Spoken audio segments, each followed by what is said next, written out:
अस्सलाम वालेकुम व्यूअर्स, कैसे हैं आप सब लोग। उम्मीद है अपने घरों में ठीक ठाक होंगे। ये रमज़ान गुजरा है तो अब ये ऑयल आपके सामने कढ़ाई में ये इस तरह घर की हुआ है। तो अब इसे साफ़ करना है। इसे साफ़ करने के लिए मैंने तकरीबन 2 टेबल स्पून मैदा लिया है। अब इसे मैं पानी में घोल लूँगी।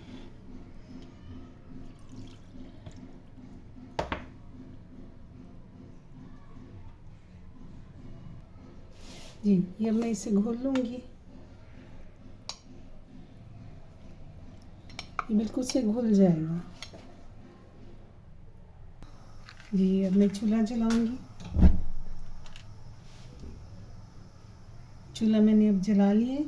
अब ये थोड़ा सा ज़रा वार्म हो, फिर इसमें मैं ये डालूँगी। क्योंकि ऑयल जो है वो अच्छा खासा है, इसे ज़ाया नहीं करना चाहिए। तो ये बहुत अच्छा साफ़ हो जाएगा। सारा जिसमें जितना भी इसके बीच में मैल है वो सारा इसमें आ जाएगा और ये बिल्कुल से साफ़ हो जाएगा।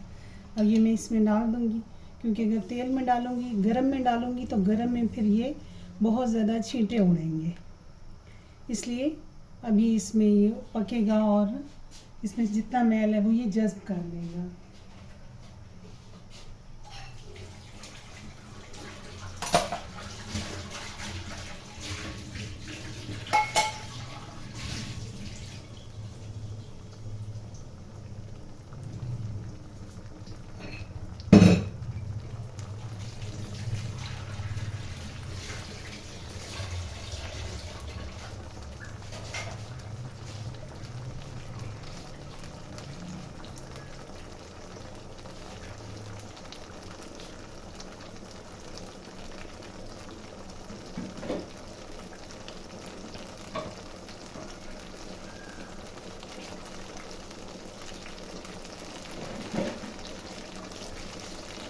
ये इसके बीच में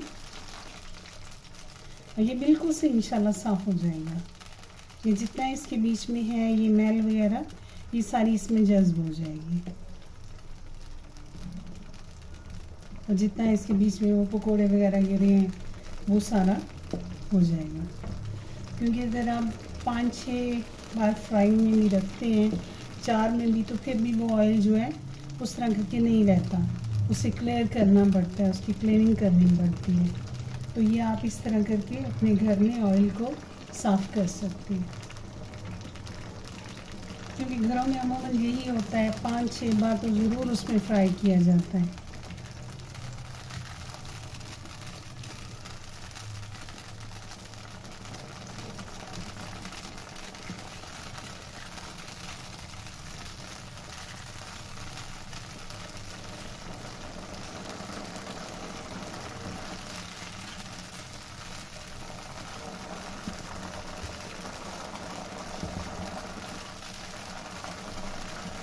ये देखिए ऑयल बीच में से साफ़ हो गया।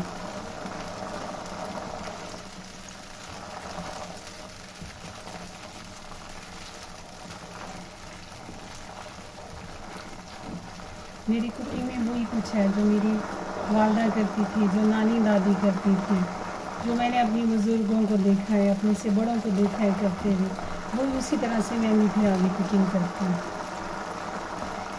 वो लोग इसी तरह तेल को साफ़ किया करते थे, यानी किसी चीज़ को ज़ाया नहीं करते थे। हर चीज़ जो है ना वो कोशिश करते थे कि उसे दोबारा फिर इस्तेमाल किया जा सके, चीज़ ज़ाया ना हो, उसे फेंकना ना पड़े।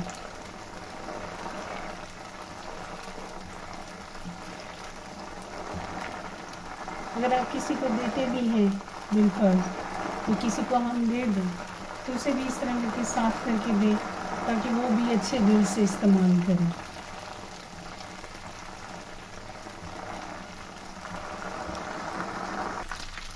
अब ये साफ़ होता जा रहा है। ये देखिए सारा ऊपर इकट्ठा हो गया, जितना इसका मैल था वो सारा इसके बीच में आ गया और अब ये ऑयल बिल्कुल से क्लियर हो गया।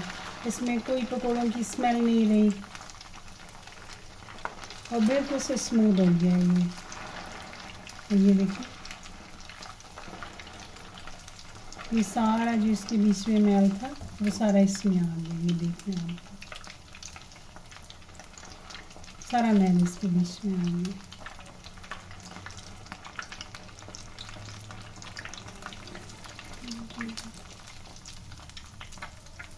देखिए जितना मैल है ये सारा इसके बीच में आ गया और ये ऑयल बिल्कुल से साफ हो गया, जैसा बिल्कुल फ्रेश था। मैंने इसके बीच में पकौड़ों के लिए डाला था, अब ये वैसा ही फ्रेश दोबारा हो गया। यानी एक बार जो कुकिंग में इस्तेमाल किया जा सकता है, इसमें दोबारा फिर हम चीज़ फ्राई कर सकते हैं। इसमें चीज़ तैयार हो सकती है दोबारा।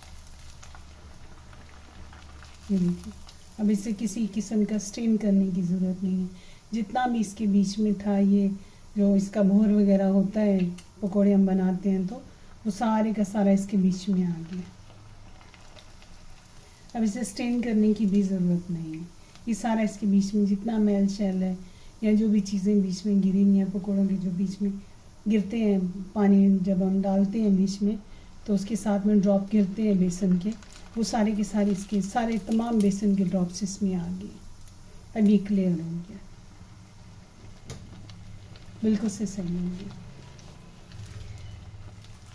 अच्छा जी, अब इजाज़त दें, अपने अपने घरों में खुश रहें आप लोग। पसंद आए तो लाइक करें, सब्सक्राइब करें, ना पसंद आए तो डिसलाइक करें, मैं बुरा नहीं मनाऊँगी। अल्लाह हाफिज़। अल्लाह आप लोगों को खुश रखे, अल्लाह का फजल जारी रहे। खुदा हाफिज़, मिलते हैं नेक्स्ट वीडियो में।